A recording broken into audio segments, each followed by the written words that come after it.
ഈ വാർത്താ പകലിലെ പ്രധാന റിപ്പോർട്ടുകളുമായി വാർത്താമഴ ആരംഭിക്കുന്നു. ഞാൻ എസ് വിജയകുമാർ. നിയമസഭ പാസാക്കിയ ബില്ലുകളിൽ ഗവർണർമാർ നടപടിയെടുക്കാൻ സമയക്രമം നിശ്ചയിച്ച സുപ്രീം കോടതിയുടെ നിർണായക വിധി. ബില്ലുകൾ തടഞ്ഞുവെക്കാൻ ഗവർണർമാർക്ക് അധികാരമില്ലെന്നും പരമാവധി 3 മാസത്തിനുള്ളിൽ തീരുമാനമെടുക്കണമെന്നും കോടതി വിധിച്ചു. 10 ബില്ലുകൾ പിടിച്ചുവെച്ച തമിഴ്നാട് ഗവർണർ ആർ എൻ രവിയുടെ നടപടി കോടതി റദ്ദാക്കി. ജസ്റ്റിസുമാരായ JBP പർദിവാല, ആർ മഹാദേവൻ എന്നിവരുടേതാണ് നിർണായക വിധി. 10 ബില്ലുകൾ തടഞ്ഞുവെച്ച തമിഴ്നാട് ഗവർണർ ആർ എൻ രവിയുടെ നടപടി നിയമവിരുദ്ധമാണെന്നാണ് ഉത്തരവിൽ സുപ്രീം കോടതി വിമർശിച്ചത്. നിയമസഭ പാസാക്കിയ ബില്ലുകൾ ഗവർണർക്ക് മുൻപിലെത്തിയാൽ ആർട്ടിക്കിൾ 200 ഏതെങ്കിലും ഒരു നടപടി സ്വീകരിക്കാൻ ബാധ്യസ്ഥനാണെന്ന് കോടതി ഓർമ്മിപ്പിച്ചു. അനുമതി നിഷേധിച്ച തിരിച്ചയച്ച ബില്ല് വീണ്ടും നിയമസഭ പാസാക്കി ഗവർണർക്ക് നൽകിയാൽ അത് രാഷ്ട്രപതിക്ക് അയക്കാൻ കഴിയില്ല.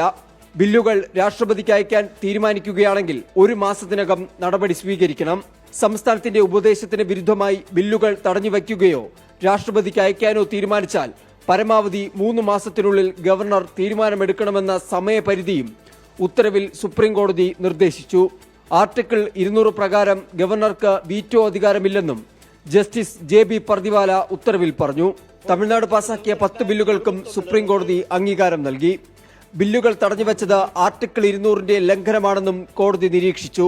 ഭരണഘടന എത്ര നല്ലതാണെങ്കിലും അത് നടപ്പിലാക്കുന്നവർ നല്ലവരല്ലെങ്കിൽ അത് മോശമാണെന്ന് തെളിയുമെന്ന BR അംബേദ്കറുടെ വാക്കുകൾ പരാമർശിച്ചായിരുന്നു ജസ്റ്റിസ് JB പർദിവാല ഉത്തരവ് വായിച്ച് അവസാനിപ്പിച്ചത്. R അച്യുതൻ, 24 ഡൽഹി. ഗവർണർമാരെ ഉപയോഗിച്ച് സംസ്ഥാന ഭരണത്തിന് ഇടങ്കോലിടുന്ന കേന്ദ്ര നടപടികൾ കടിഞ്ഞാനിടുന്നതാണ് സുപ്രീം കോടതിയുടെ വിധി. കേരളത്തിന്റെ ആവശ്യത്തെ കൂടി അംഗീകരിക്കുന്ന വിധിയാണ് സുപ്രീം കോടതിയിൽ നിന്നുണ്ടായത്. കേന്ദ്ര സർക്കാരിനുള്ള താക്കീതാണ് സുപ്രീം കോടതി വിധിയെന്ന് നിയമമന്ത്രി P രാജീവ് പറഞ്ഞു. ജനാധിപത്യ വിരുദ്ധ, ഭരണഘടനാ വിരുദ്ധമായ രീതികളിലൂടെ ജനഹിതത്തെ അട്ടിമറിക്കാൻ ശ്രമിച്ച ഗവർണർമാർക്കും ആ രൂപത്തിൽ അവർ ഉപയോഗിക്കാൻ ശ്രമിച്ച യൂണിയൻ ഗവൺമെന്റിനെതിരെയുള്ള ശക്തമായ താക്കീതാണ് സുപ്രീം കോടതി ഈ വിധിയിലൂടെ നടത്തിയിട്ടുള്ളത്. കേരളത്തിൽ തന്നെ 23 മാസമാണ് നമ്മുടെ ബില്ലുകൾ പിടിച്ചുവെച്ചത്. 23 മാസം പിടിച്ചുവെച്ചു, 18 മാസം, 14 മാസം, 13 മാസമെല്ലാം പിടിച്ചുവെക്കുക എന്നതാണ് നേരത്തെ ഉണ്ടായിരുന്ന ഗവർണർ കേരളത്തിലെ നിയമസഭ പാസാക്കിയ നിയമങ്ങളുടെ കാര്യത്തിൽ ചെയ്തത്. ഷഫീദ് റാവുത്തർ വിവരങ്ങൾ നൽകും തിരുവനന്തപുരത്ത് നിന്ന്. ഷഫീദ്, ഇതിൽ കേരളത്തിനും സമാനമായ കേസുണ്ട്. സുപ്രീം കോടതി അത് ഇന്നും പരിഗണനയ്ക്കെടുത്തിരുന്നു. ഈ വിധിയെ എങ്ങനെയാണ് സംസ്ഥാന സർക്കാർ കാണുന്നത്? നിയമമന്ത്രിയുടെ പ്രതികരണം അതിൽ വന്നിട്ടുണ്ട്. അതിനപ്പുറത്തേക്ക് മുഖ്യമന്ത്രിയുടെ ഒക്കെ പ്രതികരണം അതിൽ ഉണ്ടാകുമല്ലോ. തമിഴ്നാട് മുഖ്യമന്ത്രി പറഞ്ഞത് ഇന്ത്യയിലെ മുഴുവൻ സംസ്ഥാനങ്ങൾക്കും ആശ്വാസം നൽകുന്ന വിധി എന്നതാണ്. അപ്പോൾ ഒരു പ്രതിപക്ഷ കൂട്ടായ്മയുടെ ഒക്കെ സമയത്ത് ഉണ്ടായ വിധി എന്ന നിലയിൽ രാഷ്ട്രീയമായി കൂടി കേരള സർക്കാർ അതിനെ ഉപയോഗിക്കുമെന്നത് ഉറപ്പാണല്ലോ, അല്ലേ? വിജയകുമാർ, ഉറപ്പായിട്ടും വിജയകുമാർ സൂചിപ്പിച്ചതുപോലെ ചില രാഷ്ട്രീയ മാനങ്ങൾ കൂടി ഈ സംഭവത്തിന് അല്ലെങ്കിൽ ഇന്നത്തെ സുപ്രീം കോടതി വിധിക്കുണ്ട് എന്നുള്ള കാര്യത്തിൽ ഒരു തർക്കവും വേണ്ട. കാരണം BJP ഇതര സംസ്ഥാനങ്ങളെ ഗവർണർമാരെ ഉപയോഗിച്ചുകൊണ്ട് ആ സംസ്ഥാനങ്ങളിലെ ഇടപെടലുകൾക്ക്, അതേപോലെ തന്നെ അവരെ വരുതിയിലാക്കാനും ഭയപ്പെടുത്താനും ഒക്കെ ഗവർണർമാരെ ഉപയോഗിച്ച് ചില നീക്കങ്ങൾ നടത്തുന്നു എന്നുള്ള രാഷ്ട്രീയ ആക്ഷേപം ശക്തമാണ്. മാത്രവുമല്ല, അത് ഈ BJP ഇതര സംസ്ഥാനങ്ങളുടെ ഒരു സഖ്യമായി കൂടി അല്ലെങ്കിൽ അവരുടെ ഒരു സഖ്യ വിഷയമായി കൂടിയൊക്കെ ആ വിഷയം ഗവർണർമാരുടെ ഇടപെടൽ വന്നതാണ്. പ്രത്യേകിച്ച് കേരളത്തെ സംബന്ധിച്ചിടത്തോളം നമ്മൾ കണ്ടതാണ് 2022, 2023, 2024 കാലത്തൊക്കെ നമ്മൾ കണ്ടതാണ് ബില്ലുകൾ അനന്തമായി ഏതാണ്ട് 1 വർഷം മുതൽ 2 വർഷമൊക്കെ പിടിച്ചുവെക്കുന്നത്. ലോകായുക്ത ഭേദഗതി ബില്ല് ഉൾപ്പെടെയുള്ള കാര്യങ്ങളിൽ തീരുമാനമെടുക്കാതെ പിന്നീട് ഒരൊറ്റ ബില്ല് മാത്രമായി മടക്കി അയക്കുന്നതും അതിനുശേഷം സർക്കാർ സുപ്രീം കോടതിയിലേക്ക് പോകുന്നതിന് പിന്നാലെ ആ ബില്ലുകൾ രാഷ്ട്രപതിക്ക് അയക്കുന്ന അസാധാരണമായ ചില നീക്കങ്ങളൊക്കെ നമ്മൾ കേരളത്തിൽ കണ്ടതാണ്. അങ്ങനെയാണ് ആരിഫ് മുഹമ്മദ് ഖാനും സംസ്ഥാന സർക്കാരും 2 തട്ടിൽ നിന്നുകൊണ്ടുള്ള ഒരു പോരാട്ടമൊക്കെ തുടങ്ങുകയും ചെയ്തത്. പിന്നാലെ നമ്മൾ കണ്ടതാണ് കേരളത്തിലെ സർക്കാർ തന്നെ സുപ്രീം കോടതിയിൽ റിട്ട് ഹർജി അടക്കമുള്ള കാര്യങ്ങൾ ഫയൽ ചെയ്തുകൊണ്ട് അതൊരു ഫാസിസ്റ്റ് വിരുദ്ധ നിലപാട്, ഫാസിസ്റ്റ് സമീപനം സ്വീകരിക്കുന്നുണ്ട്. മാത്രമല്ല, സംസ്ഥാനങ്ങളുടെ അധികാരത്തിലേക്ക് കടന്നു കയറാൻ, അതല്ലെങ്കിൽ ഒരു നിയമസഭ പാസാക്കിയ ബില്ലുകളുടെ അധികാരത്തിലേക്ക് കടന്നു കയറാനടക്കം ഗവർണർ നീക്കം നടത്തുന്നു എന്നുള്ള ഗുരുതരമായ ആക്ഷേപങ്ങൾ ഹർജിയിൽ കേരളം സുപ്രീം കോടതിക്ക് മുൻപിൽ എത്തിച്ചത്. പ്രത്യേകിച്ച് ഈ പൊതു ആരോഗ്യ ബില്ലടക്കം കേരളത്തിലെ ജനങ്ങളുടെ ക്ഷേമം ലക്ഷ്യമിടുന്ന ബില്ലുകളിൽ തീരുമാനം വൈകിപ്പിക്കുന്ന നടപടി ജനങ്ങളോടും നിയമസഭാംഗങ്ങളോടുമുള്ള വെല്ലുവിളിയാണ് എന്നടക്കമുള്ള കാര്യങ്ങൾ ഹർജിയിൽ ചൂണ്ടിക്കാണിക്കുകയും ചെയ്തിരുന്നു. ഏതായാലും ഈ ബില്ലുകളിൽ 3 മാസത്തെ ഒരു സമയപരിധി അടക്കമുള്ള കാര്യങ്ങൾ വരുമ്പോൾ അത് കേരളത്തെ സംബന്ധിച്ച് BJP ഇതര സംസ്ഥാനങ്ങളെ സംബന്ധിച്ച് അവർക്കൊരു വലിയ ആശ്വാസമാണ്. കേരളത്തെ സംബന്ധിച്ച നിയമമന്ത്രി P. രാജീവ് പറഞ്ഞതുപോലെ തന്നെ കേരളം ഉയർത്തിയ ഒരു വിഷയത്തിൽ സുപ്രീം കോടതിയുടെ ഭാഗത്തു നിന്നുണ്ടായ അനുകൂലമായ ഒരു നീക്കം, അത് കേരളത്തിന്റെ കേസല്ലെങ്കിൽ പോലും ഒരു അനുകൂലമായ നീക്കം ഇപ്പോൾ തമിഴ്നാട് ഗവർണറുടെ കാര്യത്തിൽ ഉണ്ടായി. 3 ഓപ്ഷനുകളിൽ, അതായത് ബില്ലുകൾ രാജ്ഭവന് മുൻപിലേക്ക് വരുമ്പോൾ സാധാരണയുള്ള 3 ഓപ്ഷനുകൾക്ക് അപ്പുറത്തേക്ക് അനന്തമായി അല്ലെങ്കിൽ ഒരു വലിയ കാലത്തേക്ക് ആ ബില്ലുകൾ തടഞ്ഞു വെച്ചുകൊണ്ട് നിയമസഭയെ തന്നെ വെല്ലുവിളിക്കുന്ന സമീപനത്തിനേറ്റ തിരിച്ചടി എന്ന രീതിയിൽ തന്നെയാണ് സംസ്ഥാന സർക്കാരിന്റെ നിയമവൃത്തങ്ങൾ ഇന്നത്തെ സുപ്രീം കോടതി വിധിയെ അവർ വിലയിരുത്തുന്നത്. വിജയകുമാർ. ശരി ഷഫീദ്, ഗവർണർക്ക് വീറ്റോ അധികാരമില്ല, അനന്തമായി ബില്ലുകൾ നീട്ടിവെക്കാൻ കഴിയില്ല, സമയക്രമം നിശ്ചയിക്കുന്നു. ഇതൊക്കെ തന്നെയാണ് കേരളവും സുപ്രീം കോടതിയിൽ ആവശ്യപ്പെട്ടത്. അപ്പോൾ ഈ വിധി ആ നിലയ്ക്ക് വേറൊരർത്ഥത്തിൽ കേരളത്തിന് കൂടി ബാധകമാണ് എന്നാണ് നിയമമന്ത്രി പ്രതികരിച്ചത്. അതിനപ്പുറത്തേക്കുള്ള രാഷ്ട്രീയ മാനങ്ങളും ഈ സുപ്രീം കോടതി വിധിക്ക് കേരളത്തിന്റെ പശ്ചാത്തലത്തിൽ ഉണ്ടാകും. ഷഫീദ് റാവുത്തറാണ് വിവരങ്ങൾ നൽകിയത്. അതേസമയം ഗവർണറുടെ നടപടിക്കെതിരായ സുപ്രീം കോടതി വിധി തമിഴ്നാടിന്റെ മാത്രം ജയമല്ലെന്ന് മുഖ്യമന്ത്രി MK സ്റ്റാലിൻ. സമാന രീതിയിൽ പോരാടുന്ന എല്ലാ സംസ്ഥാനങ്ങളുടെയും വിജയമാണെന്നും MK സ്റ്റാലിൻ പ്രതികരിച്ചു. தமிழ்நாடு அரசின் வாதத்தில் இருந்த நியாயத்தை ஏற்று மாண்புமிகு ஆளுநர் அவர்கள் நிறுத்தி வைத்திருந்தது சட்டவிரோதமானது என்றும்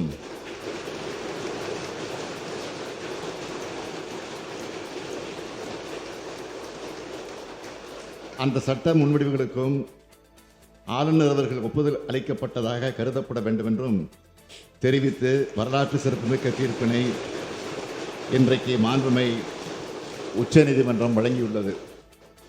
இந்த தீர்ப்பு தமிழ்நாட்டுக்கு மட்டுமின்றி இந்தியாவில் உள்ள அனைத்து மாநில அரசுகளுக்கும் கிடைத்த மாபெரும் வெற்றியாகும்.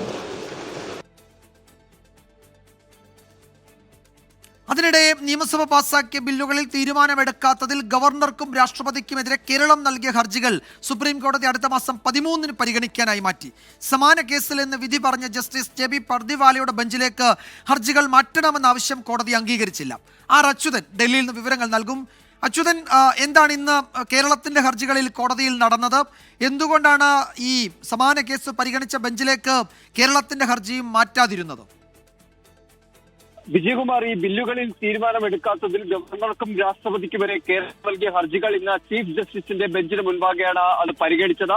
തുടക്കത്തിൽ തന്നെ സംസ്ഥാനം ചൂണ്ടിക്കാട്ടിയത് ഇന്ന് ഈ സമാന സ്വഭാവമുള്ള വിഷയത്തിൽ ജസ്റ്റിസ് പർദിവാലയുടെ ബെഞ്ച് പുറപ്പെടുവിച്ച ഉത്തരവാണ് ഇന്ന് സംസ്ഥാനം ചീഫ് ജസ്റ്റിസിന് മുൻപാകെ ചൂണ്ടിക്കാട്ടിയത്. അതായത് ഇതേ ആർട്ടിക്കിൾ 200മായി ബന്ധപ്പെട്ട വിഷയത്തിൽ പർദിവാലയുടെ ബെഞ്ച് ഇത്തരമൊരു നിർണായക ഉത്തരവ് പുറപ്പെടുവിച്ചിട്ടുണ്ട്. അതുകൊണ്ട് തന്നെ ജസ്റ്റിസ് പർദിവാലയുടെ ബെഞ്ചിലേക്ക് ഈ ഹർജി വിടണം എന്നൊരാവശ്യം സംസ്ഥാനത്തിന് വേണ്ടി ഹാജരായ അഭിഭാഷകൻ വേണുഗോപാൽ മുന്നോട്ട് വച്ചു. എന്നാൽ ആ ആവശ്യം നിലവിൽ ചീഫ് ജസ്റ്റിസ് അംഗീകരിച്ചില്ല. ഇന്നത്തെ വിധിയുടെ പരിധി വരുമോ എന്ന കാര്യം പരിശോധിക്കാമെന്നാണ് ചീഫ് ജസ്റ്റിസ് വ്യക്തമാക്കിയത്. എന്നാൽ വിധി ബാധകമാകാത്ത വിഷയങ്ങളും ഈ ഹർജിയിലുണ്ടെന്ന് അറ്റോർണി ജനറലും പറയുകയുണ്ടായി. 23 മാസമായി ബില്ലുകൾ തടഞ്ഞു വച്ചിരിക്കുന്നു എന്നാണ് സംസ്ഥാനം ഇന്നും ചീഫ് ജസ്റ്റിസിന് മുൻപിൽ അറിയിച്ചത്. ആർട്ടിക്കിൾ 200മായി ബന്ധപ്പെട്ട വിഷയമാണെന്നും സംസ്ഥാനം അറിയിക്കുകയുണ്ടായി. എന്നാലും ഇതെല്ലാം പരിഗണിച്ചുകൊണ്ട് ഈ മെയ് 13-ന് പരിഗണിക്കാമെന്നാണ് ഇപ്പോൾ ചീഫ് ജസ്റ്റിസിന്റെ ബെഞ്ച് അറിയിച്ചിരിക്കുന്നത്. ഈ സമാന സ്വഭാവമുള്ള ഹർജികളിൽ മറ്റൊരു ബെഞ്ചിലേക്കും ഇന്ന് ഈ ഹർജികൾ പരിഗണിക്കുന്നുണ്ട്. അടുത്ത മാസം 13-നാണ് കേരളത്തിന്റെ ഹർജികൾ പരിഗണിക്കുക. ഇന്ന് വിധി പറഞ്ഞ ജസ്റ്റിസ് JB പർദിവാലയുടെ ബെഞ്ചിലേക്ക് ഹർജികൾ മാറ്റണമെന്ന് കേരളം ആവശ്യപ്പെട്ടെങ്കിലും അത് അംഗീകരിച്ചിട്ടില്ല. അതിലേക്ക് മാറ്റാൻ പറ്റുന്ന സാഹചര്യമുണ്ടോ എന്നത് പരിശോധിക്കണമെന്നാണ് കോടതി സൂചിപ്പിച്ചത്. അച്യുതനാണ് വിവരങ്ങൾ നൽകിയത്.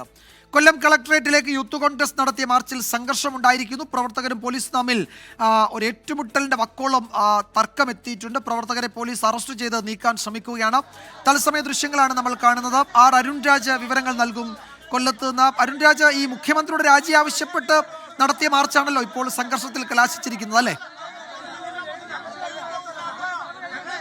ജിയോമാർ മാസപ്പടി കേസുമായി ബന്ധപ്പെട്ട് മുഖ്യമന്ത്രി പിണറായി വിജയൻ രാജി ആവശ്യപ്പെട്ടാണ് യൂത്ത് കോൺഗ്രസ് കൊല്ലം കളക്ടറേറ്റിലേക്ക് മാർച്ച് സംഘടിപ്പിച്ചത്. ഈ മാർച്ചിനിടയിൽ യൂത്ത് കോൺഗ്രസ് പ്രതിഷേധ പരിപാടി ഉദ്ഘാടനം ചെയ്ത് സംസാരിച്ചതിന് പിന്നാലെ പ്രവർത്തകരെ അറസ്റ്റ് ചെയ്ത് നീക്കാനുള്ള പോലീസിന്റെ ശ്രമത്തിനെതിരെയാണ് പ്രവർത്തകർ ചെറുത്തീർപ്പ് ആരംഭിച്ചത്. ഇപ്പോൾ ഈ വാഹനത്തിനുള്ളിൽ പോലീസുകാർ അറസ്റ്റ് ചെയ്ത് കയറ്റിയതിന് പിന്നാലെ യൂത്ത് കോൺഗ്രസിന്റെ ജില്ലാ പ്രസിഡന്റ് റിയാസ് സീദർ അടക്കമുള്ളവർ വാഹനത്തിന് മുകൾക്കുള്ള പ്രതിഷേധം ഇപ്പോൾ തുടരുകയാണ്. ഈ വാഹനം ഇപ്പോൾ യൂത്ത് കോൺഗ്രസ് പ്രവർത്തകർ തടഞ്ഞിട്ടിരിക്കുന്ന ദൃശ്യങ്ങളാണ് പ്രേക്ഷകർ ഇപ്പോൾ കാണുന്നത്. വാഹനത്തിന് മുകളിൽ യൂത്ത് കോൺഗ്രസിന്റെ ജില്ലാധ്യക്ഷൻ അടക്കമുള്ളവർ ഇപ്പോഴും നിൽക്കുകയാണ്. യൂത്ത് കോൺഗ്രസിന്റെ സംസ്ഥാന സെക്രട്ടറി അജൂരടക്കം പരിക്കേൽക്കുകയും ചെയ്തിട്ടുണ്ട്. ഇതിനിടയിൽ 4 യൂത്ത് കോൺഗ്രസ് പ്രവർത്തകരെ പോലീസ് അറസ്റ്റ് ചെയ്ത് നീക്കി. വലിയ പ്രതിഷേധമാണ് ഇപ്പോഴും കൊല്ലം കളക്ടറേറ്റ് വളപ്പിൽ നടക്കുന്നത്. ഈ കളക്ടറേറ്റ് വളപ്പിലേക്ക് ചാടിക്കിടക്കാനുള്ള യൂത്ത് കോൺഗ്രസ് പ്രവർത്തകരുടെ ശ്രമമായിരുന്നു പോലീസ് ആദ്യഘട്ടത്തിൽ തടഞ്ഞത്. ഇതിന് പിന്നാലെയാണ് ഈ പ്രവർത്തകരെ ഇപ്പോൾ പോലീസ് അറസ്റ്റ് ചെയ്തിരിക്കുന്നത്. 4 പ്രവർത്തകരെ മാത്രമാണ് അറസ്റ്റ് ചെയ്ത സ്ഥലത്ത് നിന്ന് നീക്കാൻ പോലീസിന് കഴിഞ്ഞത്. കൂടുതൽ പ്രവർത്തകർ ഇവിടേക്ക് എത്തുന്നതും ഈ പ്രവർത്തകർ വാഹനത്തിന് മുമ്പിൽ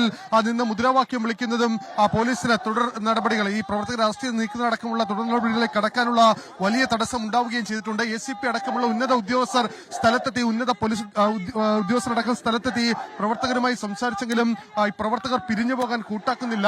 ഈ ദൃശ്യങ്ങൾ കാണുന്ന പോലെ തന്നെ പോലീസ് വാഹനം തടഞ്ഞിട്ടുകൊണ്ടുള്ള പ്രതിഷേധമാണ് ഇപ്പോൾ കൊല്ലം കളക്ടറേറ്റിന്റെ സമീപത്ത് ഇപ്പോൾ സാക്ഷിയാകുന്നത്. മണിക്കൂറുകളായി റോഡടക്കം ഇപ്പോഴും ഈ നിശ്ചലാവസ്ഥയിൽ തന്നെയാണ്. ഈ പോലീസ് വാഹനത്തിന്റെ മുകളിൽ കയറി പ്രതിഷേധം ഇപ്പോഴും തുടരുകയാണ്. ദൃശ്യങ്ങൾ കാണുന്ന പോലെ തന്നെ കൂടുതൽ യൂത്ത് കോൺഗ്രസ് പ്രവർത്തകർ സമീപ സ്ഥലങ്ങളിൽ നടക്കം ഇവിടേക്ക് എത്തുന്നത്. പോലീസിന്റെ തുടർ നടപടികൾ, പോലീസിന് ഈ സ്ഥലത്ത് നിന്ന് പ്രവർത്തകരെ നീക്കുന്നതിനടക്കം തടസ്സം നേരിടുകയാണ്. ഇനി സമരം തീർക്കുന്നതിനാണ്ട് ഉന്നത ഉദ്യോഗസ്ഥർ ഇപ്പോൾ മുതിർന്ന നേതാക്കളുമായി സംസാരിച്ചുകൊണ്ടിരിക്കുകയാണ്. ഈ അറസ്റ്റ് ചെയ്ത പ്രവർത്തകരെ വിട്ടയക്കണം എന്നുള്ളതാണ് ഈ പ്രതിഷേധിക്കുന്ന യൂത്ത് കോൺഗ്രസ് പ്രവർത്തകരുടെ ആവശ്യം. പ്രവർത്തകരെ പോലീസ് അറസ്റ്റ് ചെയ്ത് നീക്കാൻ ശ്രമിക്കുകയാണ്. അവിടെ പോലീസും പ്രവർത്തകരും തമ്മിൽ വാക്കുതർക്കമുണ്ട്. അവിടെ യൂത്ത് കോൺഗ്രസ് പ്രവർത്തകരെ കസ്റ്റഡിയിലെടുത്ത വാഹനം ഇപ്പോൾ അവിടെ തടഞ്ഞിട്ടിരിക്കുകയാണ്. അരുൺ രാജാണ് വിവരങ്ങൾ നൽകിയത്. കോൺഗ്രസിന്റെ ഭാവി നീക്കങ്ങൾ തീരുമാനിക്കാനുള്ള വിശാല പ്രവർത്തക സമിതി യോഗം അഹമ്മദാബാദിൽ തുടങ്ങി. സംഘടനയുടെ താഴെത്തട്ടിൽ കൂടുതൽ അധികാരം നൽകുന്നതടക്കമുള്ള കാര്യങ്ങളിൽ രൂപരേഖ തയ്യാറാക്കിയേക്കും. സമകാലിക വിഷയങ്ങളിൽ പാർട്ടി സ്വീകരിക്കേണ്ട നയവും ചർച്ചയാകും. വിദേശത്തു നിന്ന് മടങ്ങിയെത്താത്തതിനാൽ പ്രിയങ്ക ഗാന്ധി യോഗത്തിൽ പങ്കെടുക്കുന്നില്ല. അഹമ്മദാബാദ് യോഗം ചരിത്രപരമെന്നും പാർട്ടിയെ ശക്തിപ്പെടുത്താനുള്ള നീക്കങ്ങൾ ഉണ്ടാകുമെന്നും പ്രവർത്തക സമിതി അംഗം രമേശ് ചെന്നിത്തല പറഞ്ഞു. പ്രത്യേകിച്ച് ഇന്ത്യ നേരിടുന്ന സാമ്പത്തികമായ ക്രൈസിസ്, ഈ ട്രംപിൻ്റെ പുതിയ നയങ്ങൾ, ടാരിഫിൽ ഇന്ത്യയുടെ മേൽ ഏർപ്പെടുത്തിയിരിക്കുന്ന ടാരിഫും ഉൾപ്പെടെയുള്ളത് ചർച്ച ചെയ്യാൻ പോകുന്നൊരു കാര്യമാണ്. അതിനൊപ്പം രാജ്യത്ത് വർഗീയതയ്ക്കെതിരായിട്ടുള്ള ഒരു പൊതുവേദി കെട്ടിപ്പടുക്കാൻ കോൺഗ്രസ്സാണ് മുൻകൈ എടുക്കുന്നത്. ഇന്ത്യ അലയൻസിനെ കൂടുതൽ ശക്തിപ്പെടുത്താനും BJPക്കെതിരായിട്ടുള്ള പോരാട്ടം കൂടുതൽ ശക്തിപ്പെടുത്താനുമുള്ള നിർദ്ദേശങ്ങളും തീരുമാനങ്ങളും ഉണ്ടാകുമെന്നാണ് ഞങ്ങൾ പ്രതീക്ഷിക്കുന്നത്. അഹമ്മദാബാദിൽ നിന്ന് ശ്രീനാഥ് ചന്ദ്രൻ വിവരങ്ങൾ നൽകും. ശ്രീനാഥ്, ഇതിപ്പോൾ വിശാല പ്രവർത്തക സമിതി യോഗം ഏതാണ്ട് 11:30-12 മണിയോടെ തുടങ്ങിയിട്ടുണ്ട്. അത് പുരോഗമിക്കുകയാണ്. നാളെയാണ് ഈ AICCയുടെ സമ്മേളനം നടക്കാൻ പോകുന്നത്, യോഗം നടക്കാൻ പോകുന്നത്. പ്രവർത്തക സമിതി യോഗത്തിന് ശേഷം എന്തൊക്കെ തീരുമാനങ്ങൾ പ്രതീക്ഷിക്കാം? വിജയകുമാർ, ഇപ്പോൾ സർദാർ വല്ലഭായ് പട്ടേൽ സ്മാരകത്തിൽ അഹമ്മദാബാദിലെ അവിടെ ഇപ്പോൾ ഈ യോഗം പുരോഗമിക്കുകയാണ്. ഏതാണ്ട് 1 മണിക്കൂർ സമയം ഇപ്പോൾ പിന്നിടുന്നുണ്ട്. പ്രധാനമായും ഏറ്റവും ഒടുവിൽ നമുക്ക് ലഭിക്കുന്ന വിവരങ്ങൾ അനുസരിച്ച് ഈ പാർട്ടിയുടെ താഴേക്കിടയിലേക്ക് അധികാരം അത് കൂടുതൽ നൽകണം, ആ തട്ടിൽ പാർട്ടിയെ ശക്തിപ്പെടുത്തണം എന്നൊരു നിർദ്ദേശമാണ് ഉയർന്നു വരുന്നത്. അതിന് മുന്നോട്ട് വെക്കുന്ന ചില നിർദ്ദേശങ്ങളുണ്ട്. അതിലൊന്ന് DCCകൾക്ക് കൂടുതൽ അധികാരം നൽകണം. DCC അധ്യക്ഷ തെരഞ്ഞെടുപ്പിന് എല്ലാ ജില്ലകളിലും 5 അംഗ സമിതി എന്നൊരു നിർദ്ദേശം കൂടി ഇപ്പോൾ ഉയർന്നു വന്നിട്ടുണ്ട് എന്നതാണ് മനസ്സിലാക്കുന്നത്. മാത്രമല്ല, കേന്ദ്ര തെരഞ്ഞെടുപ്പ് കമ്മിറ്റിയിൽ DCC അധ്യക്ഷന്മാർ ക്ഷണിതാക്കളായി പങ്കെടുക്കും എന്നതാണ്. അതായത് സ്ഥാനാർത്ഥികളെ നിർണ്ണയിക്കുന്ന കാര്യത്തിൽ DCC അധ്യക്ഷന്മാർക്ക് കൂടുതൽ നിർദ്ദേശവും അവർക്ക് കൂടുതൽ അധികാരവും അവരുടെ സ്വരത്തിന് കൂടുതൽ കരുത്തുമൊക്കെ കിട്ടാൻ പോകുന്നു എന്ന് വേണം മനസ്സിലാക്കാൻ വേണ്ടത്. അതോടൊപ്പം തന്നെ DCC അധ്യക്ഷന്മാരെ സ്ഥാനാർത്ഥികളാക്കുന്നതിൽ, തെരഞ്ഞെടുപ്പിൽ മത്സരിക്കുന്നതിൽ നിന്ന് അവർക്ക് തൽക്കാലം മാറി നിൽക്കണം. അത്തരം സാഹചര്യത്തിൽ മാറി നിന്ന് പാർട്ടിയെ നയിക്കാൻ അവർ തയ്യാറാകണം എന്ന നിർദ്ദേശങ്ങളൊക്കെയാണ് ഇപ്പോൾ ഉയർന്നു വരുന്നത്. ഇത് ഇപ്പോൾ വർക്കിംഗ് കമ്മിറ്റി ചർച്ച ചെയ്യുന്നുണ്ട്. ഇതിലൊരു തീരുമാനം ഇത് അതേപടി അംഗീകരിക്കുക അല്ലെങ്കിൽ ഇതിലെന്തെങ്കിലും ഒരു മാറ്റങ്ങൾ വരുമോ എന്നുള്ളതൊക്കെ നമുക്ക് ഇനി അറിയേണ്ടതുണ്ട്. അതിനുശേഷം ഇതൊരു പ്രമേയമായി നാളത്തെ AICC സമ്മേളനത്തിൽ അവതരിപ്പിക്കുകയും ചെയ്യും. ഏതായാലും ചർച്ചകൾ മുന്നോട്ട് പോകുന്നുണ്ട്. നേരത്തെ രമേശ് ചെന്നിത്തല പറഞ്ഞതുപോലെ മറ്റു വിഷയങ്ങൾ കൂടിയുണ്ട്. ഇതിനപ്പുറത്തേക്ക് പാർട്ടി ഇനി സ്വീകരിക്കേണ്ട നയങ്ങൾ, വഖഫ് അടക്കമുള്ള കാര്യങ്ങൾ, പാർട്ടി ഇതുവരെ സ്വീകരിച്ച നയം അത് മുന്നോട്ട് എങ്ങനെ കൊണ്ടുപോകണം എന്ന കാര്യത്തിലൊക്കെയുള്ള ഒരു തീരുമാനം ഈ ഉന്നതാധികാര സമിതിയിൽ ഉണ്ടാകാനുള്ള സാധ്യതയുണ്ട്. ഒപ്പം തന്നെ പ്രിയങ്ക ഗാന്ധി ഇന്നത്തെ യോഗത്തിൽ പങ്കെടുക്കുന്നില്ല. അവർ വിദേശത്ത് നിന്ന് മടങ്ങിയെത്തിയില്ല. എങ്കിൽ പോലും തെരഞ്ഞെടുപ്പുകൾ വരാനിരിക്കെ ഇനിയിപ്പോൾ ഈ വർഷം അവസാനത്തോടെ വിവിധ സംസ്ഥാനങ്ങളിൽ, കേരളത്തിലടക്കം ഇനി അങ്ങോട്ട് തെരഞ്ഞെടുപ്പ് വരാനുള്ള സമയമാണ്. അതുകൊണ്ട് ആ തരത്തിൽ പ്രിയങ്ക ഗാന്ധിക്ക് AICC ജനറൽ സെക്രട്ടറി എന്ന പദവിക്കപ്പുറത്തേക്ക് സ്പെസിഫിക്കായി ഏതെങ്കിലും കൃത്യമായ ഒരു റെസ്പോൺസിബിലിറ്റി നൽകേണ്ടതുണ്ട്.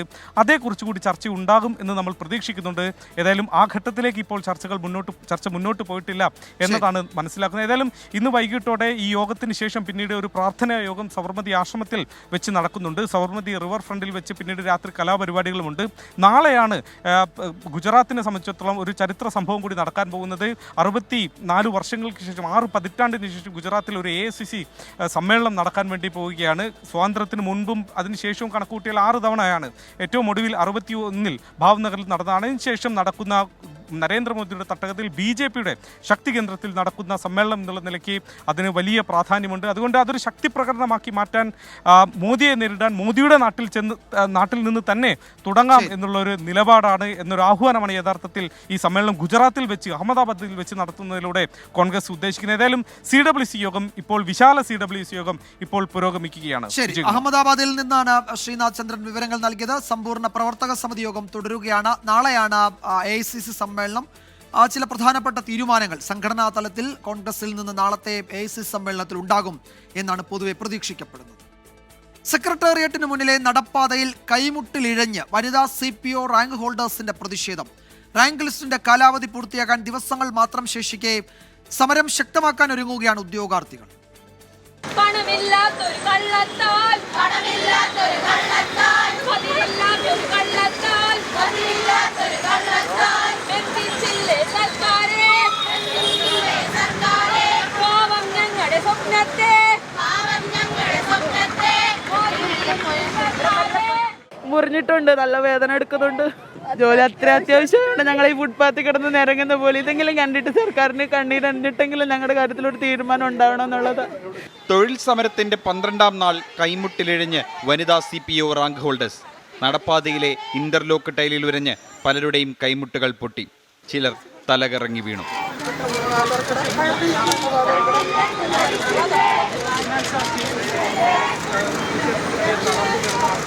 കഷ്ടപ്പെട്ട് പഠിച്ചിട്ട് ഞങ്ങൾ തെരുവിൽ കിടക്കുന്നത്, അതാണ് ഞങ്ങൾ ശരിക്കും പറ്റാത്തത്. അത്രയധികം പറ്റണില്ല. ചുട്ടുപൊളി ഭയങ്കര വെയിലാണ്, തയ്ക്കാൻ പറ്റണില്ല. ഈ മാസം 19-ന് അവസാനിക്കുന്ന വനിതാ CPO റാങ്ക് ലിസ്റ്റിന്റെ കാലാവധി നീട്ടുക, നിയമനം വേഗത്തിലാക്കുക എന്നീ ആവശ്യങ്ങൾ ഉന്നയിച്ചാണ് ഉദ്യോഗാർത്ഥികളുടെ സമരം. വിവിധ ജില്ലകളിൽ നിന്നുള്ള ഉദ്യോഗാർത്ഥികൾ നടത്തുന്ന രാപ്പകൽ സമരം 12 ദിവസം പിന്നിട്ടു. നിരാഹാര സമരം 7 ദിവസവും. സമരം ശക്തമാക്കുന്നതിന്റെ ഭാഗമായി ഇന്ന് രാത്രി കയ്യിൽ കർപ്പൂരം കത്തിച്ചും പ്രതിഷേധിക്കും. 964 പേർ ഉൾപ്പെട്ട റാങ്ക് ലിസ്റ്റിൽ നിന്ന് 235 പേരെ മാത്രമാണ് ഇതുവരെ നിയമിച്ചത്. 24 തിരുവനന്തപുരം. ആശാസമരത്തെ തള്ളി തൊഴിൽ മന്ത്രി വി ശിവൻകുട്ടി. സർക്കാർ ചെയ്യാവുന്നതിന്റെ അങ്ങേയറ്റം ചെയ്തുവെന്നും ഇതിൽ കൂടുതൽ വിട്ടുവീഴ്ച ചെയ്യാനാകില്ല എന്നും മന്ത്രി പറഞ്ഞു. എന്നാൽ സമരത്തിൽ നിന്ന് പിന്നോട്ടില്ല എന്ന ഉറച്ച നിലപാടിലാണ് ആശാ വർക്കേഴ്സ്. ആരോഗ്യമന്ത്രി വീണ ജോർജുമായി 3 തവണയും നാഷണൽ ഹെൽത്ത് മിഷൻ അധികൃതരുമായി 2 തവണയും നടത്തിയ ചർച്ചയും പരാജയപ്പെട്ടതോടെയാണ് തൊഴിൽ മന്ത്രിയുമായി ആശാപ്രവർത്തകർ കൂടിക്കാഴ്ച നടത്തിയത്. കൂടിക്കാഴ്ച തൃപ്തികരമെന്നായിരുന്നു ആശാപ്രവർത്തകരുടെ ആദ്യ പ്രതികരണം. എന്നാൽ സംസ്ഥാന സർക്കാരിന് ഇതിൽ കൂടുതൽ ഒന്നും ചെയ്യാനാകില്ലെന്ന് പറഞ്ഞ മന്ത്രി വി ശിവൻകുട്ടി സമരത്തെ പൂർണ്ണമായും തള്ളി. ഇനി ഒരു ധാരണ ഉണ്ടാക്കിയിട്ട് മതി. 5 പ്രാവശ്യം ആരോഗ്യവകുപ്പ് മന്ത്രി കൂടിക്കാഴ്ച നടത്തി, 2 പ്രാവശ്യം കേന്ദ്ര ഗവൺമെന്റിനെ കാണാൻ വേണ്ടി പോയി. ഇത്രയധികം ഒരു സമരം ഒത്തുതീർപ്പാക്കുന്നതിന് വേണ്ടി ഒരു മന്ത്രി ഇനിഷ്യേറ്റീവ് എടുക്കുക എന്ന് പറഞ്ഞാൽ ഏറ്റവും വലിയ കാര്യം തന്നെയാണ്. സംസ്ഥാന ഗവൺമെന്റ് ഏറ്റവും അധികം വിട്ടുവീഴ്ച ചെയ്തുകൊണ്ടുള്ള ഒത്തുതീർപ്പ് വ്യവസ്ഥകളാണ് അവതരിപ്പിക്കപ്പെട്ടിട്ടുള്ളത്. ഏത് ഗവൺമെന്റ് ആയിരുന്നാലും ഇതിനപ്പുറം ഒരു വ്യവസ്ഥ ഉണ്ടാകാൻ വേണ്ടി പോകുന്നില്ല.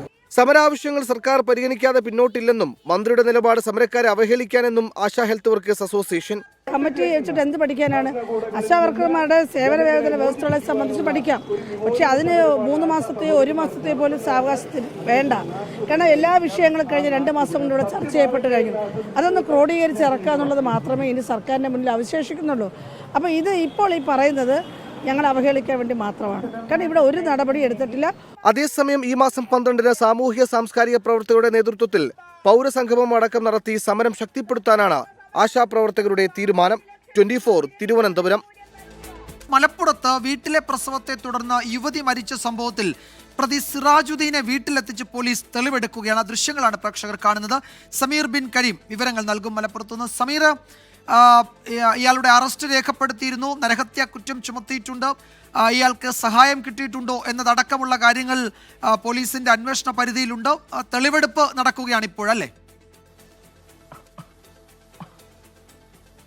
വിജയകുമാർ, നിലവിൽ ഈ സിറാജുദ്ദീൻ്റെ ചട്ടിപ്പറമ്പിലുള്ള വാടക വീട്ടിൽ എത്തിച്ചുകൊണ്ട് പോലീസ് തെളിവെടുപ്പ് നടത്തിക്കൊണ്ടിരിക്കുകയാണ്. മലപ്പുറം CIയുടെ നേതൃത്വത്തിലാണ് ഇവിടെ തെളിവെടുപ്പ് പുരോഗമിച്ചുകൊണ്ടിരിക്കുന്നത്. ഈ വീട്ടിൽ വെച്ചാണ് ഈ പ്രസവം നടക്കുകയും പിന്നീട് യുവതി മരിക്കുന്ന ഒരു സംഭവമൊക്കെ തന്നെ ഉണ്ടായത് ഈ വീടാണ് എന്നുള്ളതാണ് പ്രതി പറഞ്ഞിട്ടുള്ള കാര്യം. ഇതിൻ്റെ അടിസ്ഥാനത്തിൽ ഇപ്പോൾ വീടിൻ്റെ ഈ പുറകു വശത്താണ് ഇപ്പോൾ പോലീസ് സംഘവും പ്രതിയുമായി നിൽക്കുന്നത്. നമ്മൾ ദൃശ്യങ്ങളിൽ കാണുന്നത് ഇവിടെ ഈ പ്രസവവുമായി ബന്ധപ്പെട്ടുള്ള അവശിഷ്ടങ്ങളൊക്കെ തന്നെ ഈ കുഴിച്ചു മൂടിയത് വീടിൻ്റെ പിൻഭാഗത്താണ്. ഒരു മൺവെട്ടിയുമൊക്കെ തന്നെ നമുക്ക് ദൃശ്യങ്ങളിൽ കാണാൻ കഴിയുന്നുണ്ട്. അതുകൊണ്ട് തന്നെ പോലീസ് ഇവിടെ എന്താണ് ഈ മണ്ണിനടിയിലേക്ക് ഇട്ടതെന്ന് അറിയാൻ വേണ്ടി അവ പുറത്തെടുക്കാനുള്ള ശ്രമമാണ് ഇപ്പോൾ പോലീസ് നടക്കുന്നത്. അതിൻ്റെ ഭാഗമായുള്ള നടപടിക്രമങ്ങൾ പുരോഗമിക്കുകയാണ്. അതിനുശേഷം വീടിൻ്റെ അകത്തേക്കും എത്തിക്കൊണ്ടുള്ള തെളിവെടുപ്പ് ഉണ്ടാകുമെന്നുള്ളതാണ് നമ്മൾ മനസ്സിലാക്കുന്നത്. ഇന്ന് പ്രതിയുടെ അറസ്റ്റ് മലപ്പുറം പോലീസാണ് രേഖപ്പെടുത്തിയത്.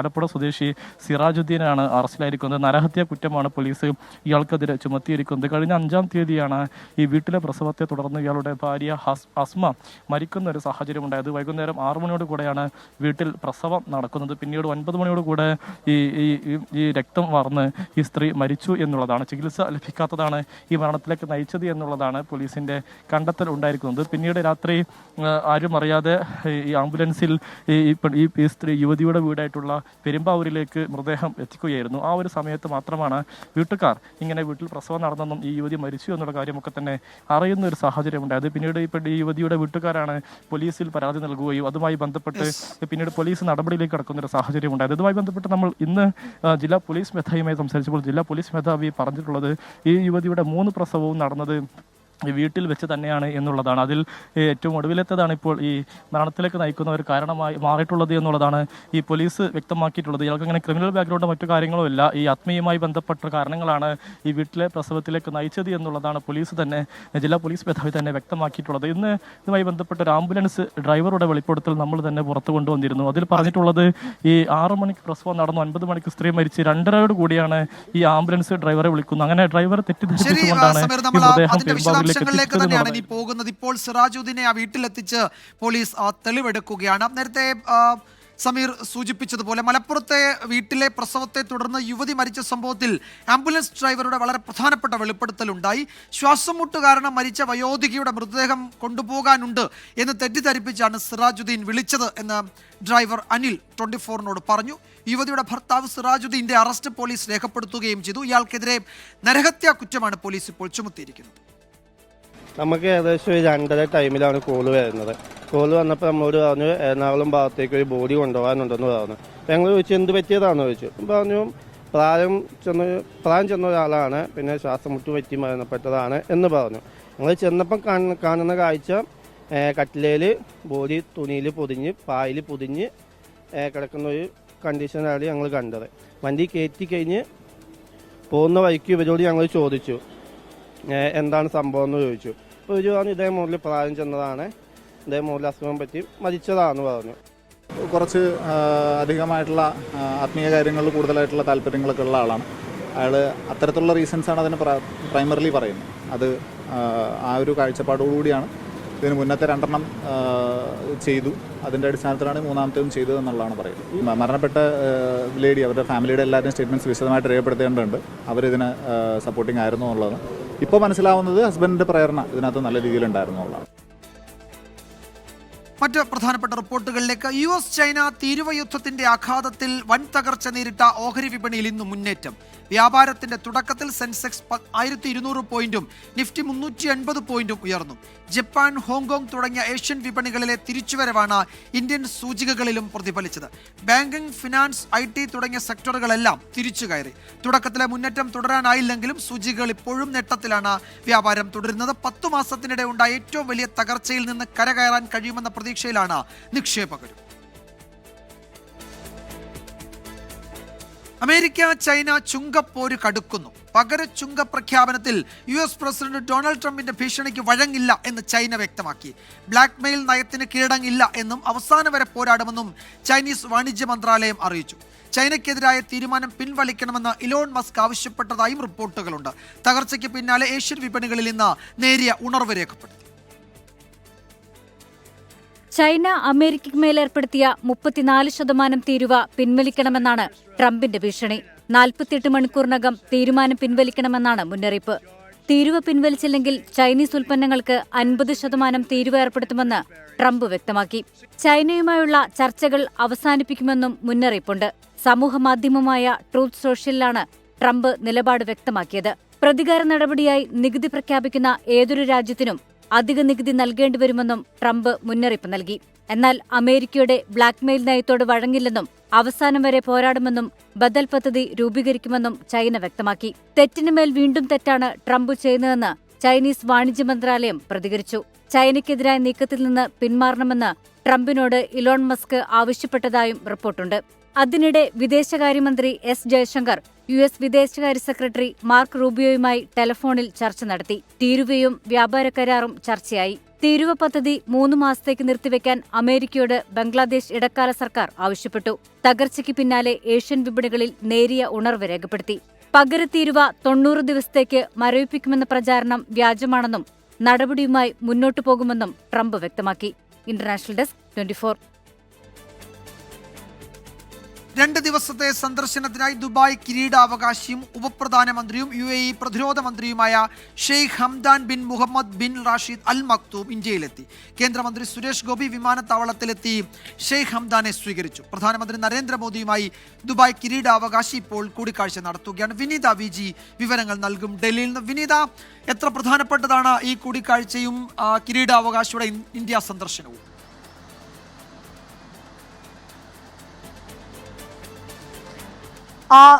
വിജയകുമാർ, പ്രധാനമന്ത്രിയുടെ ക്ഷണം അനുസരിച്ച് 2 ദിവസത്തെ സന്ദർശനത്തിനായാണ് ദുബായ് കിരീടാവകാശിയായ ഷെയ്ഖ് ഹംദാൻ ഡൽഹിയിലേക്ക് എത്തിയിരിക്കുന്നത്, ഇന്ത്യയിലേക്ക് എത്തിയിരിക്കുന്നത്. അല്പസമയം മുൻപാണ് അദ്ദേഹം ഡൽഹി വിമാനത്താവളത്തിലേക്ക് എത്തിയത്. അദ്ദേഹത്തിന് വലിയ സ്വീകരണം അവിടെ ഇന്ത്യ ഒരുക്കിയിട്ടുണ്ടായിരുന്നു. ഒപ്പം തന്നെ കേന്ദ്രമന്ത്രി സുരേഷ് ഗോപി എത്തിയാണ് അദ്ദേഹത്തെ സ്വീകരിച്ചത്. അദ്ദേഹം ഇപ്പോൾ വിവിധ മന്ത്രിമാരും ഒക്കെയായി കൂടിക്കാഴ്ച നടത്തുന്നുണ്ട്. പ്രധാനമന്ത്രിയുമായി കൂടിക്കാഴ്ച നടത്തുന്നുവെന്നാണ് നമുക്ക് അറിയാൻ കഴിയുന്നത്. നാളെ ജയശങ്കറുമായും അദ്ദേഹം കൂടിക്കാഴ്ച നടത്തും. ഒപ്പം തന്നെ നിലവിലുള്ള കരാറുകൾ, ദുബായും ഇന്ത്യയും തമ്മിലുള്ള കരാറുകൾ വിപുലീകരിക്കുന്ന അടക്കമുള്ള കാര്യങ്ങളിൽ പ്രധാനമായും പറയുന്നത് സമഗ്ര സാമ്പത്തിക പങ്കാളിത്ത കരാർ കൂടുതൽ മേഖലകളിലേക്ക് വ്യാപിപ്പിക്കുന്നത് ഉൾപ്പെടെയുള്ള കാര്യങ്ങൾ ചർച്ച ചെയ്യുമെന്നാണ് അറിയാൻ കഴിയുന്നത്. അദ്ദേഹത്തിന്റെ ആദ്യ സന്ദർശനമാണ് ഇന്ത്യയിലേക്കുള്ളത്. ഒപ്പം തന്നെ പ്രധാനമന്ത്രി അദ്ദേഹത്തിന് ഉച്ച ഭക്ഷണ വിരുന്നും ഒരുക്കിയിട്ടുണ്ട്. വിപുലമായിട്ടുള്ള അദ്ദേഹത്തിന്റെ സ്വീകരണമടക്കം വിപുലമായി തന്നെയാണ് നൽകിയിട്ടുണ്ടായിരുന്നത്. 2 ദിവസത്തേക്കാണ് അദ്ദേഹത്തിന്റെ സന്ദർശനം. നാളെ അദ്ദേഹം മുംബൈയിലെ വ്യവസായ പ്രമുഖരുമായി ചർച്ചയും നടത്തും. വിജയകുമാർ. വിനീത VG ആണ് വിവരങ്ങൾ നൽകിയത് ഡൽഹിയിൽ നിന്ന്. 24 ചീഫ് എഡിറ്റർ ശ്രീകണ്ഠൻ നായർ ലഹരിക്കും അക്രമത്തിനുമെതിരെ നടത്തുന്ന കേരള യാത്ര പര്യടനം തുടരുന്നു. VPS Lakeshore presents SKN40 presented by VPS Lakeshore, co-presented by Lulu Group India, Ujala Fabric Conditioner, co-powered by MyG Future, Xylem Learning App, Indian Institute of Commerce, Lakshya, Leela Ravis. Celebrating partners, Joya Lucas, Jain Deemed to be University Kochi, Crown Plaza, Kochi, VKC Dibon, Swayamvara Silks, NIMS, a unit of NI Educational Trust, MGM Group of Educational Institutions, Medimix, Rich Max Finvest, Region Care, Benny's Royal Tours Private Limited, Urban Gramin Society Gold Loan, G-Tech Computer Education, Milma, New Rajasthan Marbles.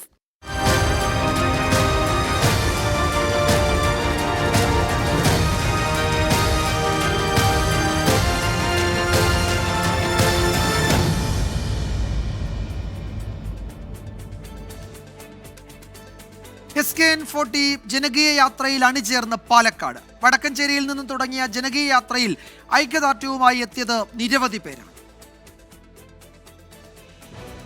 ജനങ്ങൾ ഭീതിയുടെ നിഴലിൽ ജീവിക്കുന്ന ഒരു സാഹചര്യം കേരളത്തിലുണ്ട്. അതൊക്കെ ഇല്ലാതാക്കാനാണ് നമ്മുടെ യാത്ര. March 16-ാം തീയതി ആരംഭിച്ച ഈ യാത്ര 20-ാം തീയതി കോഴിക്കോട് മഹാസമ്മേളനത്തിൽ സമാപിക്കും. പുഴകളുടെയും പനകളുടെയും നാടായ പാലക്കാട് കൊടും ചൂടിനെ അവഗണിച്ച് 100 കണക്കിന് ആളുകളാണ് SKN40 ജനകീയ യാത്രയിൽ പങ്കാളികളായത്. വടക്കഞ്ചേരിയിൽ നിന്ന് തുടങ്ങിയ മോർണിംഗ് ഷോയോട് കൂടിയായിരുന്നു യാത്രയുടെ തുടക്കം. ചെറുപുഷ്പം സ്കൂളിൽ ഐക്യദാർഢ്യവുമായി നാടിന്റെ ജനമനസ്.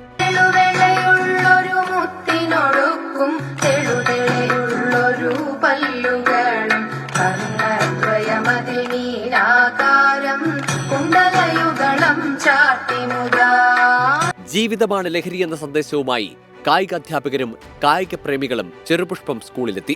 MLA PP സുമോദ് യാത്രയുടെ ഭാഗമായി. കഞ്ചാവിനൊന്നും വലിയ ഇതില്ല, കഞ്ചാവല്ല ഇപ്പൊ MDMA അങ്ങനെയുള്ള പണ്ട് സ്കൂളുകളിൽ നോർമലി കാണുന്ന സാധനം ഹാൻഡ്സ്, കൂൾ അങ്ങനെയുള്ള സാധനങ്ങൾ. ഇപ്പൊ അതെല്ലാം മാറ്റം വന്ന് കഞ്ചാവായിരുന്നു അതിന് ആദ്യം തുടക്കം കുറിച്ച്, പിന്നെ ഇപ്പൊ എല്ലാം മാറി ഹൈ ലെവൽ സാധനങ്ങളൊക്കെ. തീർച്ചയായും പ്രമുഖ വ്യവസായിയും ജീവകാരുണ്യ പ്രവർത്തകനുമായ PNC മേനോന്റെ ശോഭ അക്കാദമിയിലും ജനകീയ യാത്രയുമായി SKN സംഘവുമെത്തി.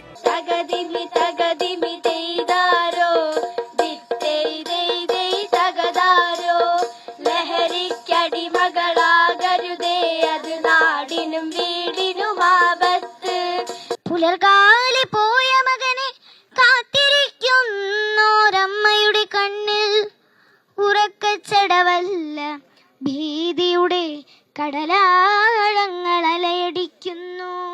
കേന്ദ്ര സർക്കാരിന്റെ മികച്ച പോലീസ് സ്റ്റേഷനുള്ള ബഹുമതി കരസ്ഥമാക്കിയ ആലത്തൂർ പോലീസ് സ്റ്റേഷനിലും ലഹരി വിരുദ്ധ യാത്രയുടെ ഭാഗമായി ഒത്തുചേരൽ. ഇത് അതിഗംഭീരമായ ഒരു ക്യാമ്പയിനാണ്. കേരളീയ സമൂഹത്തിൽ പ്രായവ്യത്യാസമില്ലാതെ, മറ്റൊരു ഭേദവുമില്ലാതെ, ജാതി മതഭേദമോ ഒന്നുമില്ലാതെ എല്ലാവരും ഒരുപോലെ ഏറ്റെടുക്കേണ്ട ഒരു മഹത്തായ ക്യാമ്പയിനാണ്. ഇതിനെ മറികടക്കുക, ഇതിനെ അതിജീവിക്കുക എന്നത് കേരളത്തിൻ്റെ നിലനിൽപ്പിനും മുന്നോട്ട് പോക്കിനും അനിവാര്യമാണ്. അതിന് താങ്കളുടെ ഈ ശ്രമവും ഏറെ ഗുണകരമാവും. എല്ലാ ആശംസകളും. മുൻ മന്ത്രിമാരായ KE ഇസ്മയിലും VC കബീറും ജനകീയ യാത്രയ്ക്ക് ഐക്യദാർഢ്യവുമായി എത്തിയിരുന്നു. 24 പാലക്കാട്. SKN40 കേരള യാത്ര ആലത്തൂർ പോലീസ് സ്റ്റേഷനിലും എത്തി. രാജ്യത്ത് തന്നെ മികച്ച പോലീസ് സ്റ്റേഷനുള്ള ബഹുമതി നേടിയ ആലത്തൂർ പോലീസ് സ്റ്റേഷനിൽ നാട്ടിലെ പൗരാവലി ഒത്തുചേർന്നു. ശ്രീജിത്ത് ശ്രീകുമാരൻ തയ്യാറാക്കിയ റിപ്പോർട്ട് കാണും.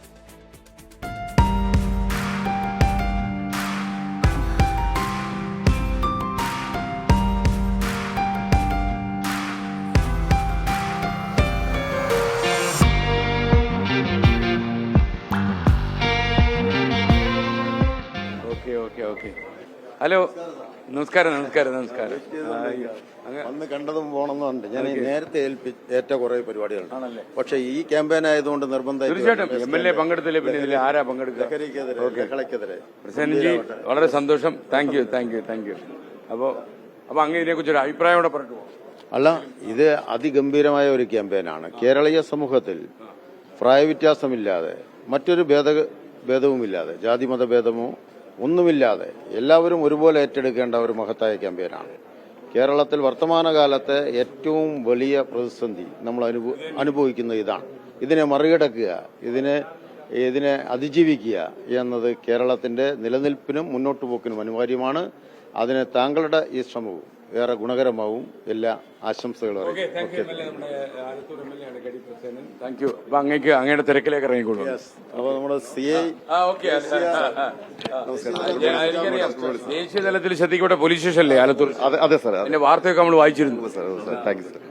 അന്ന് അങ്ങയുടെ ചിത്രമൊക്കെ ഞാൻ നോക്കിയിരുന്നു. എന്താണ് ഈ പോലീസ് സ്റ്റേഷന്റെ പ്രത്യേകത? എന്തായാലും കാണണം സാർ. എന്തായാലും ഒരുപാട് സന്തോഷം സാർ. ഇത് ആലത്തൂർ പോലീസിന്റെ ജോലി കൂടുതലാണെന്ന് പുറത്തുള്ളവർ പറയും ചെയ്തു. ആണ് സാർ, ആണ് ഞങ്ങളുടെ ഒരു സ്നേഹം സാർ. Thank you sir. നിങ്ങൾ ഒരുപാട് പണിയെടുക്കുമെന്ന് അറിയുന്നു. അല്ലെങ്കിൽ ദേശീയ തലത്തിലൊക്കെ ഇങ്ങനെ ശ്രദ്ധിക്കപ്പെടാൻ അത്ര എളുപ്പമല്ലല്ലോ. ഇന്ത്യയിലെ ഏറ്റവും നല്ല പോലീസ് സ്റ്റേഷൻ. അതെ, SKN മാത്രമല്ല, നമ്മൾ സംസാരിക്കുകയായിരുന്നു കുറച്ച് മുമ്പ്. അപ്പോൾ ഒരു ഘട്ടമായി പടിപടിയായി ഏത് രീതിയിൽ ലഹരിയെ അടക്കാൻ കഴിയും എന്നതിനെ കുറിച്ചൊക്കെ വളരെ വിശദമായി ഞങ്ങൾ സംസാരിക്കുകയാണ്. ഞാൻ ഒരു കാര്യം ചോദിച്ചോട്ടെ, അതായത് നമ്മുടെ ഈ ക്യാമ്പയിൻ അതിശക്തമായി കഴിഞ്ഞു. മുഖ്യമന്ത്രിയുടെ പിൻബലം തീർച്ചയായിട്ടും ഇതിനുണ്ട്. നമ്മളൊരു ലൈവായിട്ടൊരു അഭിമുഖം മുമ്പ് സംപ്രേഷണം ചെയ്തിരുന്നു. നിങ്ങൾ കണ്ടോന്നറിയില്ല.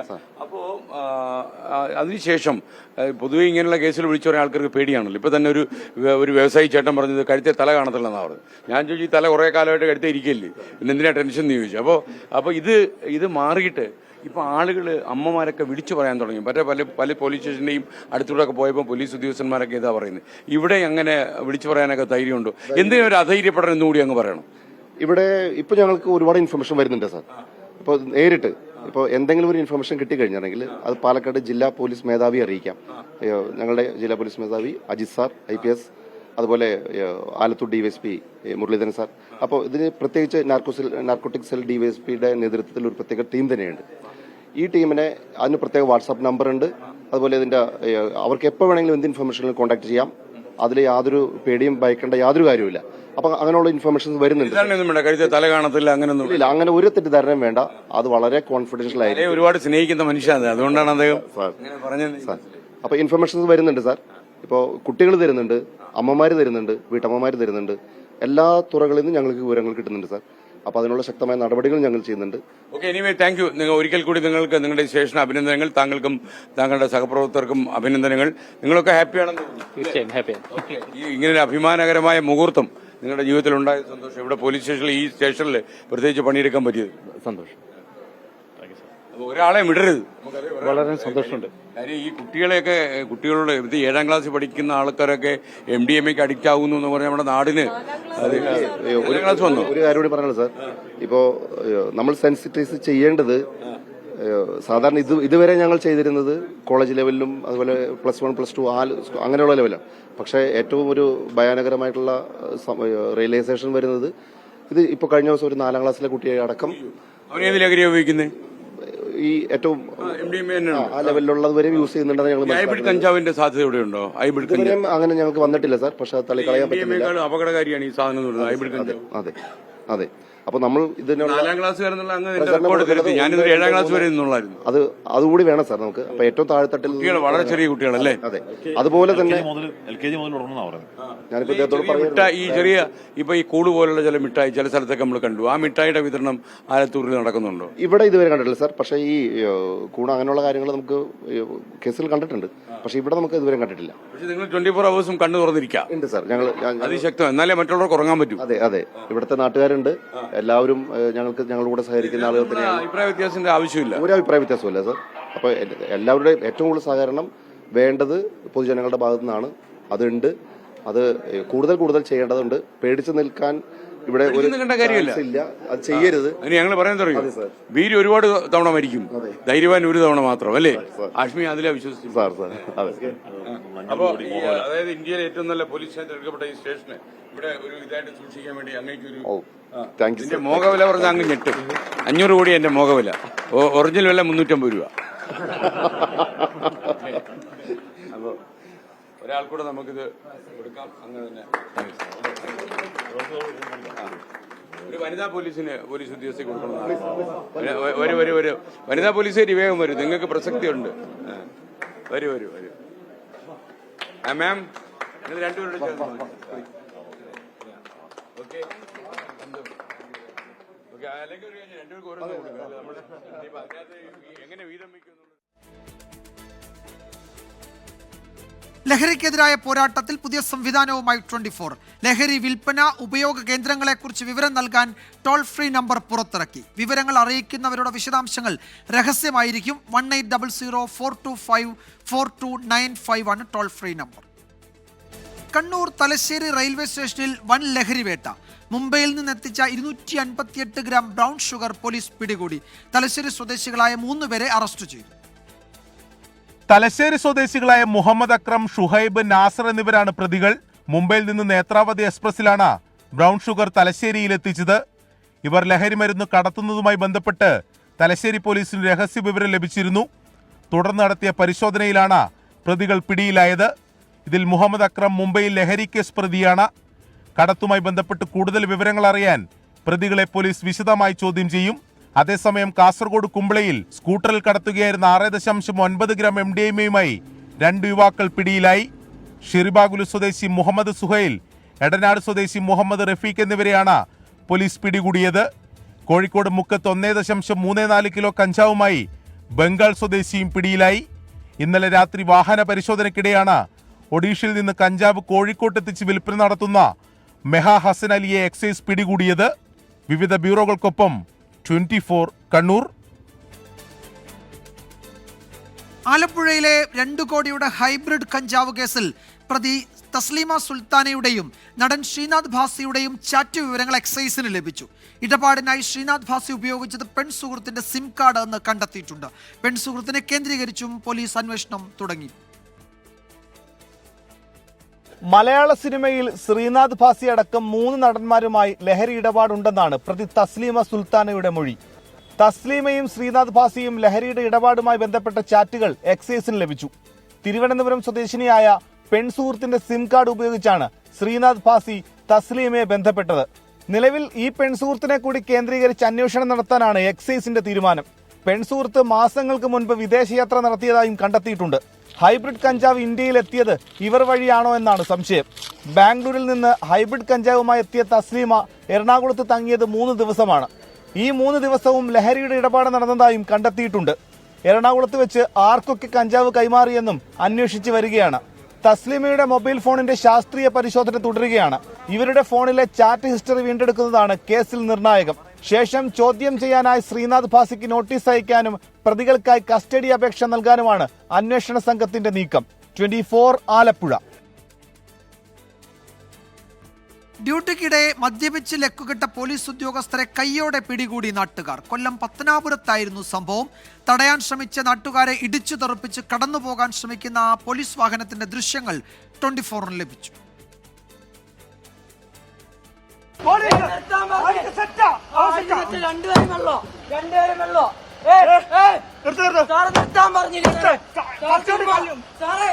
ലഹരി ഉപയോഗിക്കുന്നവരെ പിടികൂടാൻ പോലീസ് പരക്കം പായുന്നതിനിടെയാണ് മദ്യലഹരിയിൽ പെട്രോളിങ്ങിനിറങ്ങിയ പോലീസ് ഉദ്യോഗസ്ഥരെ നാട്ടുകാർ കയ്യോടെ പൊക്കിയത്. പത്തനാപുരത്ത് കൺട്രോൾ റൂം വാഹനത്തിലെത്തിയ ഉദ്യോഗസ്ഥർ മദ്യപിച്ച് വാഹനത്തിലിരിക്കുന്നത് നാട്ടുകാരുടെ ശ്രദ്ധയിൽപ്പെടുകയായിരുന്നു. കൺട്രോൾ റൂം ഗ്രേഡ് SI കടക്കൽ സ്വദേശി സുമേഷും ഡ്രൈവറുമാണ് വാഹനത്തിലുണ്ടായിരുന്നത്. തടയാൻ തുടങ്ങിയ നാട്ടുകാരെ ഇടിച്ചു തെറിപ്പിക്കാൻ ശ്രമിച്ച് കടന്നുകളയുകയായിരുന്നു.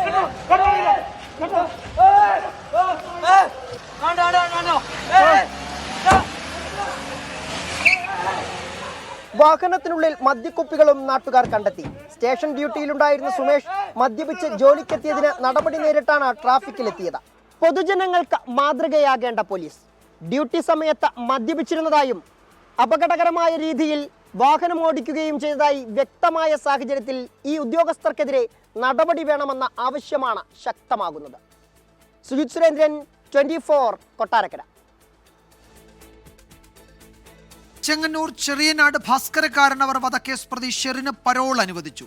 2 ആഴ്ചത്തെ പരോളാണ് അനുവദിച്ചിരിക്കുന്നത്. സ്വാഭാവിക നടപടി എന്നാണ് ജയിൽ വകുപ്പിന്റെ പ്രതികരണം. 14 വർഷത്തെ ശിക്ഷാ കാലയളവിൽ ഇതുവരെ കിട്ടിയത് 500 ദിവസത്തെ പരോളാണ്. ശിക്ഷാ ഇളവ് നൽകി ഷെറിനെ മോചിപ്പിക്കാനുള്ള തീരുമാനം വിവാദമായി മരവിപ്പിച്ചതിന് പിന്നാലെയാണ് വീണ്ടും പുതിയ നടപടി. ഏപ്രിൽ 5 മുതൽ 15 വരെ 10 ദിവസത്തെ പരോളാണ് ഷെറിന് അനുവദിച്ചിട്ടുള്ളത്. 3 ദിവസം യാത്രയ്ക്കായി അനുമതി നൽകിയിട്ടുണ്ട്. 14 വർഷത്തെ ജയിൽവാസത്തിനിടയിൽ 500 ദിവസത്തിലധികം ഷെറിന് ഇതോടെ പരോൾ ലഭിച്ചിട്ടുണ്ട്. എന്നാൽ സ്വാഭാവിക നടപടിയെന്നാണ് വിഷയത്തിൽ ജയിൽ വകുപ്പിന്റെ പ്രതികരണം. ഷെറിന് മാനസാന്തരം വന്നെന്നും നല്ല നടപ്പെന്നും വിലയിരുത്തി അടുത്തിടെയാണ് ജയിൽ ഉപദേശക സമിതി ഇവരെ മോചിപ്പിക്കാൻ തീരുമാനിച്ചത്. എന്നാൽ ഇതിനെതിരെ വ്യാപകമായ പ്രതിഷേധമുയർന്നു.